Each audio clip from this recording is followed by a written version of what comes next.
የልብ ንጽሕና ፍጹም ንስሐ ኃጢአትን ጨርሶ መጥላት ልብንም ፈጽሞ ከኃጢአት ማጥራት ሲሆን የልብ ንጽሕና ደግሞ ከፍጹም የንስሐ ምልክቶች አንዱ ነው። የልብ ንጽሕና ፍጹሙ ንስሐ ማለትም ሰው ኃጢአትን ጨርሶ መጥላቱ እንዴት ሊታወቅ ይችላል? ቀጥሎ የዚህን ጥያቄ መልስ እንመረምራለን።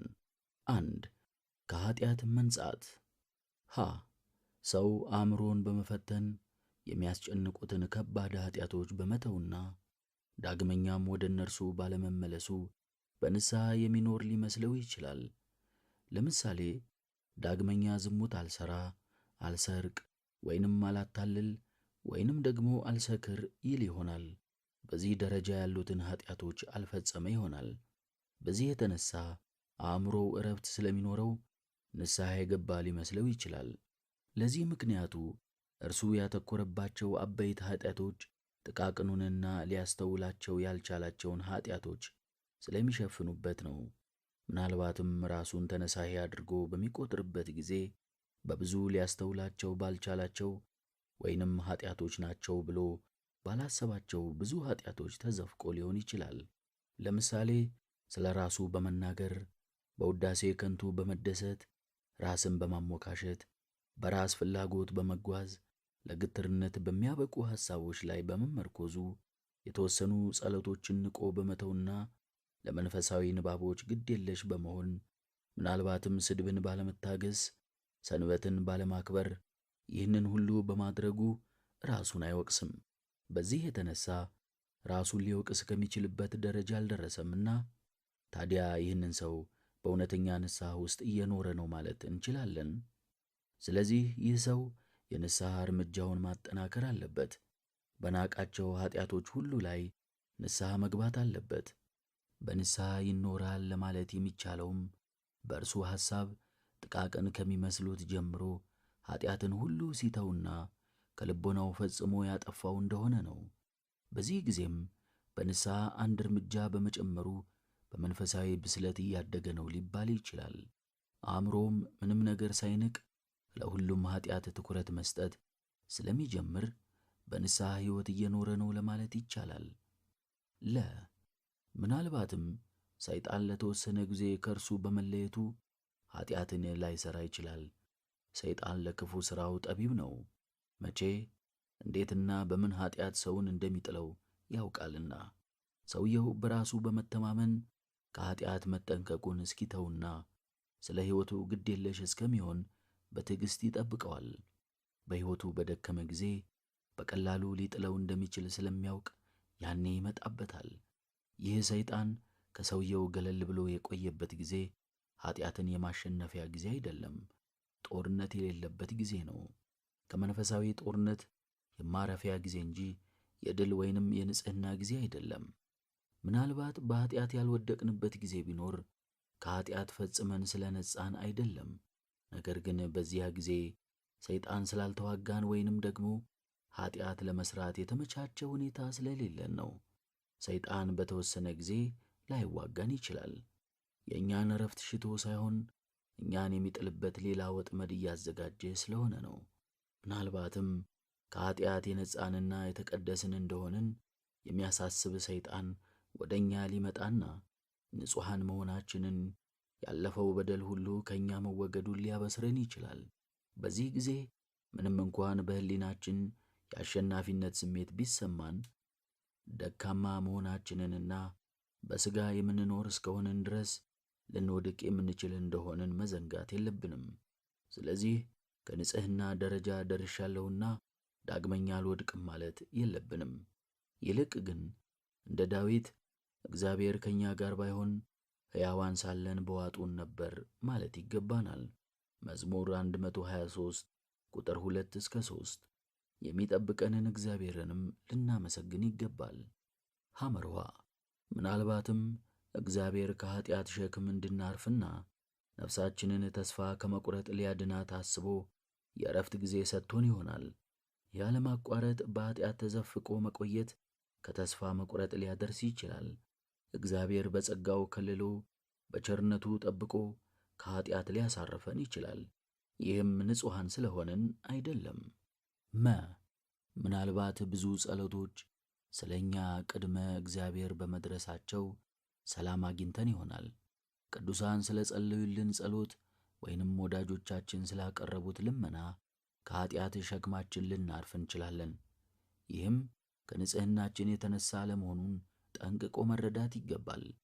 ይህ ጊዜም ከሰይጣን የማንዋጋበት በሰላምና በዝምታ የምናሳልፈው ጊዜ ነው እንጂ ከንጽሕና ደረጃ የደረስንበት አይደለም። በሕፃናትና በዕድሜና በመንፈስ ትልቅ አዋቂ በሆኑ ሰዎች ንጽሕና መካከል ልዩነት አለ። ሕፃናት ወደዚህ መንፈሳዊ ጦርነት አልገቡም፣ አልተፈተኑምም። ትላልቆቹ ግን በጦርነቱ ውስጥ ናቸው፣ ተዋግተውም አልፈዋል። የኀጢአትንም ኃይል ተቃውመዋልና የድል አክሊል ያገኛሉ። ሕፃናት ግን እንደነዚህ አይደሉም፣ ገና ናቸው።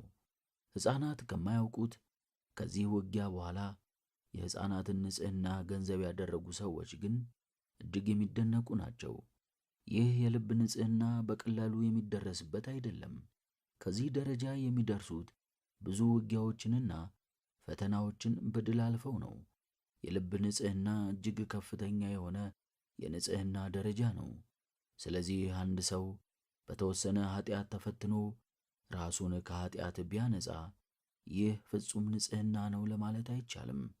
ፍጹም ንጽሕና ከኀጢአት ሁሉ መንጻት ነው።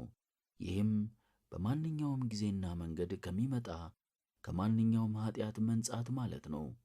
ከተወሰኑ ኀጢአቶች ብቻ መንጻት ፍጹም ንጽሕና አይባልም። በመቅደስ ከቀራጩ ጋር ቆሞ ይጸልይ የነበረው ፈሪሳዊ ቀማኛ፣ ዓመፀኛና አመንዝራ ባለመሆኑ በሳምንትም 2 ቀን በመጾሙ ንጹሕ እንደሆነ አስቦ ነበር። የሉቃስ ወንጌል ምዕራፍ 18 ከቁጥር 11 እስከ 12። ነገር ግን ከኩራትና በሌሎች ከመፍረድ ራስንም ከፍ ከፍ ከማድረግና ከመመጻደቅ ራሱን አላነጻም ነበር።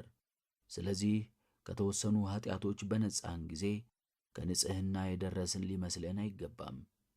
ለንጽሕናችን መለኪያ የሚሆነው ከኀጢአት ወገን የትኛውም ቢሆን በላያችን ሥልጣን የሌለው እንደሆነ ብቻ ነው። ጌታችን ኢየሱስ ክርስቶስ የተናገረውን እንመልከት። ከእናንተ ስለ ኀጢአት የሚወቅሰኝ ማን ነው ማለቱ ስለ የትኛውም ኀጢአት ቢሆን ማለቱ ነው።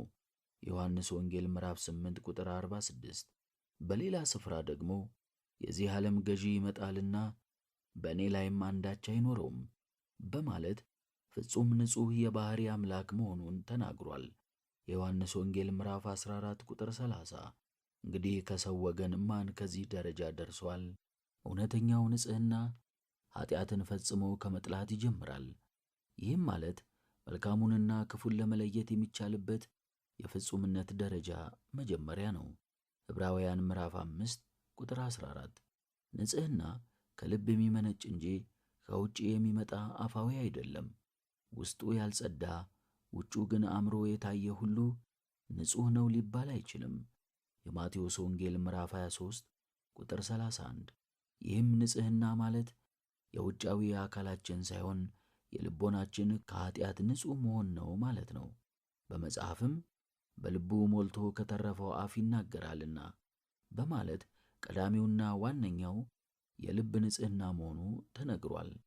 የማቴዎስ ወንጌል ምዕራፍ 12 ቁጥር 34።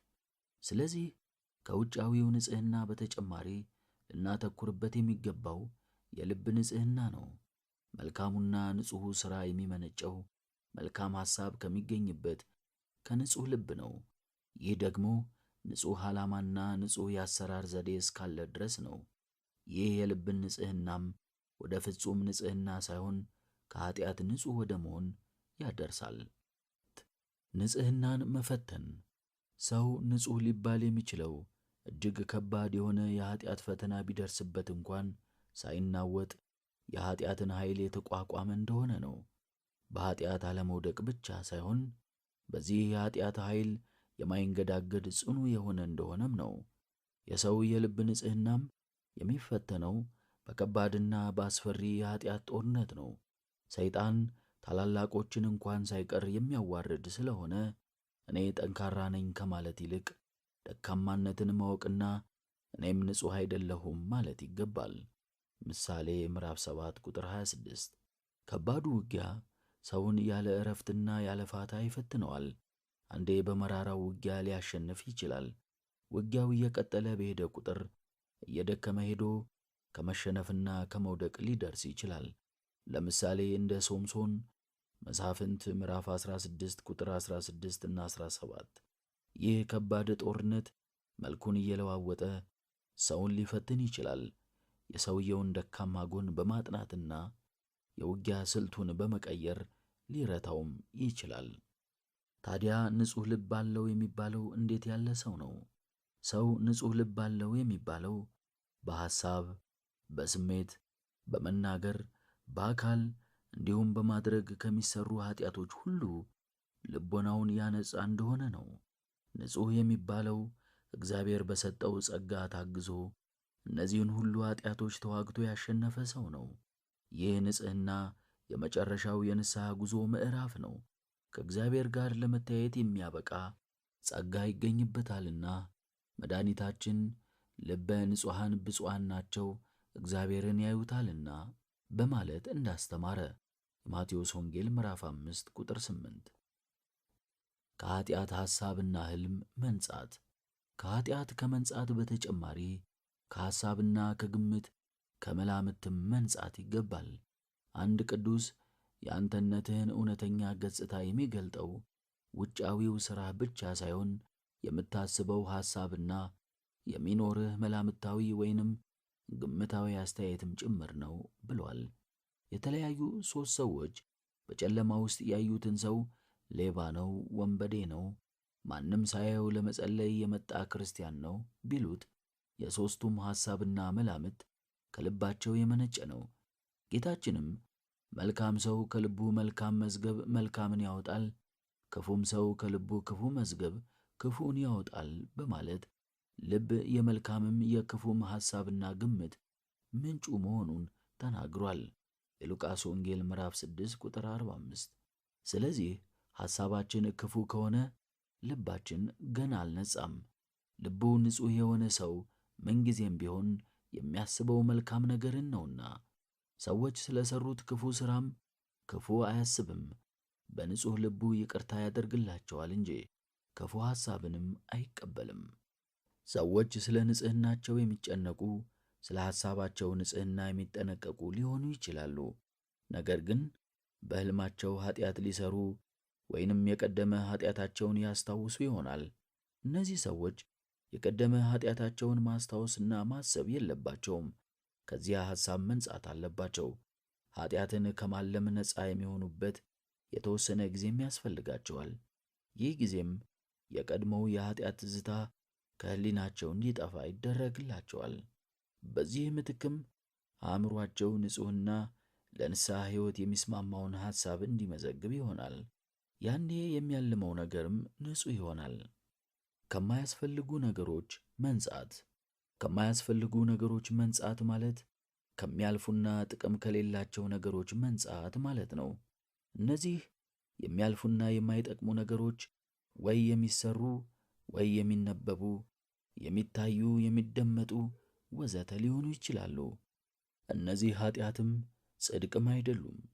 እነዚህን ነገሮች የሚያዘወትር ሰው ከእግዚአብሔር ጋር የሚኖርበትን ራሱን የሚቀድስበትን ንስሐ የሚገባበትን ጊዜ ያባክናል። ከዚህም የተነሳ መንፈሳዊ የሆነውን ነገር ለመስራት ጊዜ ያጣል። እነዚህ የማያስፈልጉና የማይጠቅሙ ነገሮች ለመንፈሳዊ ሥራ እንቅፋት ይሆናሉና ራሳችንን ከእነርሱ ማላቀቅና ማንጻት ያስፈልገናል። ሐዋርያው ቅዱስ ጳውሎስም የሚታየው የጊዜው ነውና የማይታየው ግን የዘላለም ነው በማለት ስለተናገረ የምናየው ነገር የማይጎዳ ነገር ግን የሚያልፍ ነውና ጊዜያችንን ለሚጠቅምና ዘላለማዊ ለሆነው ለመንፈሳዊ ሥራ መዋል ይገባናል። ሁለተኛ ቆሮንቶስ ምዕራፍ 4 ቁጥር 18። የሚታየውን ጊዜያዊና ኃላፊ የሆነውን ነገር የማይመለከት ሰው እንደ ዳዊት ለእኔስ ወደ እግዚአብሔር መቅረብ ይሻለኛል ይላል። መዝሙር 72 ቁጥር 28። ፍጹም የሆነው ወደ እግዚአብሔር መቅረብም ያለ ንጹሕ ልብ አይቻልምና የልብ ንጽሕና እጅግ አስፈላጊ ነው። ከኃጢአት መንጻት ቅድስና እንጂ የልብ ንጽሕና አይደለም። ከኀጢአት መንጻት፣ ከኀጢአት መለየት፣ ኀጢአትን አለመስራት ነው። የልብ ንጽሕና ግን በፍጹም ልብ፣ በፍጹም ሐሳብ፣ በሥራም ያለማቋረጥ ከእግዚአብሔር ጋር በሚስማማ ሕይወት መኖር ነው። በዓለም ውስጥ ብዙ የሚታዩና የሚሰሙ ነገር ግን የማይጠቅሙ ነገሮች አሉ። ለእነርሱ ትኩረት አለመስጠትና ራስን ከእነርሱ ማንጻት ይገባል። ዓይኖቻችን የሚያዩት ነገር ባገኙ ጊዜ ትኩረታችንን ለዚያ ነገር መስጠት አይገባም። ዓይንን ብቻ ሳይሆን ሕዋሳት ሁሉ የሐሳብ ምንጮች ሊሆኑ ይችላሉና ያን ጊዜ በአእምሮአችን የተቀረጸውን ሐሳብ ቅድመ ሁኔታ ሊፈጥር ይችላል። ወይንም ደግሞ አእምሮአችንን ያስገዛንለትንና ጊዜ የሰጠነው እንደሆነ የኀጢአትን ፍላጎት በውስጣችን ሊፈጥር ይችላል። ይህ ሐሳብ በእግዚአብሔር ሰው ልቦና ውስጥ የኀጢአትን ፍላጎት ሳይሆን በልቦናው ውስጥ ለኀጢአትና ለመልካም ነገር በመሞት ላይ እንዲያተኩር የሚያነሳሳ ሐሳብ ሊፈጠርበት ይችላል። እነዚህ የሚያልፉና የሚጠፉ ሐሳቦች ሌላው ቢቀር ጊዜ ያባክናሉ። ጊዜ የሕይወት አንድ ክፍል ነው። እግዚአብሔርም ጊዜን የሰጠን እንድንጠቀምበት፣ ነፍሳችንን እንድናድንበት፣ ሐሳባችንንና ልቦናችንን እንድናነጻበት፣ ስሜታችንን ሁሉ ለእግዚአብሔር እንድናስገዛበት ነው እንጂ እንድናባክነው ስላይደለ በአግባቡ ልንጠቀምበት ይገባል። አእምሮን ጥቅም በሌለው ነገር ማስጨነቅ የእግዚአብሔር ፍቅር በውስጡ የሌለ መሆኑን የሚገልጥ ነው። ስለዚህ በልቦናችንና በአእምሮአችን ከእግዚአብሔር አስበልጠን ስፍራ የምንሰጠውና የምናተኩርበት ነገር መኖር የለበትም። ፍጹም ንጽሐ፣ ፍጹም ንጹሕ የሆነ ልብም ለሚያልፉና ለማይጠቅሙ የዚህ ዓለም ነገሮች ሁሉ የሞተና ለእግዚአብሔር ፈቃድ ሕያው የሆነ ልብ ነው። አእምሮ በማይታየው ሰማያዊ ነገር የተያዘ ስለሆነ ለሚታየው ኃላፊ ነገር አይገዛም። ያለ ዕረፍትና ያለ ማቋረጥም ሰማያዊውን መለኮታዊ ምስጢር ስለሚያስብ ለማይጠቅም ነገር ስፍራና ጊዜ የለውም። ይህም ከንጽሕና ቅድመ ሁኔታዎች አንዱ ነው። ሰው በሚታዩ ነገሮች ሊሰራባቸው ነው እንጂ የሚታዩ ነገሮች በሰው ላይ ሊሰሩበት አይገባም። ሰው ልቡን ከእግዚአብሔር ጋር ስለሚያደርግ በሚታየው ነገር ቢሰራም ትኩረቱ ስለሚታየው ነገር አይደለም። በወንጌል ለሁለት ጌቶች መገዛት የሚቻለው ማንም የለም። ወይንም አንዱን ይጠላል፣ ሁለተኛውንም ይወዳል፣ ወይንም ወደ አንዱ ይጠጋል፣ ሁለተኛውንም ይንቃል እንደተባለ በሚታየው ዓለም ስንኖር የማይታየውን በማሰብ ትኩረታችንን ከሚታዩትና ከማይጠቅሙት የዚህ ዓለም ነገሮች ማራቅ ይጠበቅብናል። የማቴዎስ ወንጌል ምዕራፍ 6 ቁጥር 24። ይህም ከንጹሕ ልብ የሚጠበቅ ነው። በመጽሐፍ ነገር ግን ያለ ሐሳብ እንድትኖሩ እወዳለሁ ተብሏልና የሚታየውን ኃላፊ ነገር ለማሰብ የልብ ንጽሕና ምልክት ነው። አንደኛ ቆሮንቶስ ምዕራፍ 7 ቁጥር 32። ለዚህ ነው ቀደምት አባቶቻችን ክርስቶስንም አገኝ ዘንድ በክርስቶስም በማመን ያለውን ጽድቅ አገኝ ዘንድ ስለ እርሱ ነገር ሁሉ ጉዳት እንደሆነ ቆጥራለሁ በማለት የሚታየውን ዓለም የናቁት። ፊልጵስዩስ ምዕራፍ 3 ቁጥር 8። ዓለም በእነዚህ ቅዱሳት ዘንድ የተናቀች ስለነበረች እነርሱ በሰላም ይኖሩ ነበር። ይህም ቅዱስ ጳውሎስ በዚህች ዓለም የሚጠቀሙ በሙሉ እንደማይጠቀሙባት ይሁኑ፣ የዚህች ዓለም መልክ አላፊ ነውና ያለውን በተግባር እንደፈጸሙት ያስረዳናል። አንደኛ ቆሮንቶስ ምዕራፍ 7 ቁጥር 31። ማንኛውም ሐሳብ በራሱ ውጤት የሌለው አይደለም፣ ነገር ግን ለሌላ ሐሳብ ምንጭ ይሆናል። ሐሳብ በአእምሮአችን ውስጥ በሰፈነ ጊዜ ለተለያዩ ግምቶችና ሕልሞች ምንጭ ይሆናል። ለጸሎት በምንቆምበት ጊዜ ከእነዚህ ሐሳቦች የተነሳ በፊታችን የሚመላለሱት ልዩ ልዩ ነገሮች ተመስጧችንን እንድናጣ ያደርጉናል። ስለዚህ የዚህ ዓለም ሐሳብና ሥጋዊ ስሜት ጊዜያችንን እንዳያባክነው መጠንቀቅ ይኖርብናል። የቀደመ ልማዳችን በሕሊናችን በመጣ ጊዜ ወዲያው በመነሳት አቤቱ ከንቱ ነገሮችን እንዳያዩ ዓይኖቼን መልስ በማለት መጸለይ ይገባል። መዝሙር 118 ቁጥር 37። የአእምሮ መንቃትና ከሐሳብ ጋር መዋጋት ከአእምሮና ከልብ ንጽሕና ይቀድማል። ስለዚህ ለእግዚአብሔርና ለእርሱ መንግሥት እንግዳ የሆነ ሐሳብ ሁሉ ከእኛ መራቅ አለበት። ልቦናችንም እንዲሁ ከዓለማዊ ሐሳብ የተለየ መሆን አለበት። ሰማያዊ በሆነው ሐሳብ ደስተኞች ለመሆን ራሳችንን ከዓለም ማራቅ አለብን። የሰው ስሜቱ ከዓለም የተለየ ከሆነ ዓለማዊ የሆነውን ነገር በመጣ ጊዜ ይቃወመዋል። አእምሮው በሰማያዊ ሐሳብ የተያዘ በመሆኑም ዓለማዊውን ነገር አያስብም። ምክንያቱም አቤቱ ሕግን እንደምን እጅግ ወደድሁ፣ ቀኑን ሁሉ እርሱ ትዝታዬ ነው በማለት የሚያገኘውን ደስታ ይዘግብበታልና ነው። መዝሙር 118 ቁጥር 97። ታዲያ ሰው ከልብ ንጽሕና ሊደርስ የሚችለው እንዴት ነው? ከልብ ንጽሕና ሊደረስ የሚችለው ከኃጢአት ሲነጻ፣ ከሕልም ከሐሳብና ከግምት ሲነጻ፣ እንዲሁም ከማይጠቅም ወይንም ከማያስፈልግ ነገር ሲጸዳ ነው። እነዚህ ሁሉ የንጽሕና አሉታዊ ገጽታዎች ናቸው። የንጽሕና አዎንታዊ ገጽታ። ንጹሕ ልብ የፍቅረ እግዚአብሔር ነው እንጂ የፍቅረ ዓለም ማደሪያ አይደለም። ንጹሕ ልብ ያላቸው ሰዎች የሚያደርጉትን ሁሉ እግዚአብሔርን በማፍቀር ያደርጋሉ እንጂ ስለታዘዙ አይደለም። ከኃጢአትም የሚለየው በልቡ ከሰፈነው ጥልቅ የእግዚአብሔር ፍቅር የተነሳ የኃጢአትን ጠቃሚ አለመሆን በመገንዘብ ነው። የእግዚአብሔር ፍቅር ባደረበት በዚህ ሰው ሕይወት ውስጥ የመንፈስ ቅዱስ ፍሬዎች በግልጽ ይታያሉ። እነርሱም ፍቅር፣ ደስታ፣ ሰላም፣ ትዕግሥት፣ ቸርነት፣ በጎነት፣ እምነት፣ የውሃት ራስን መግዛት ነው። እነዚህን የሚከለክል ሕግ የለም። ገላትያ ምዕራፍ 5 ቁጥር 22።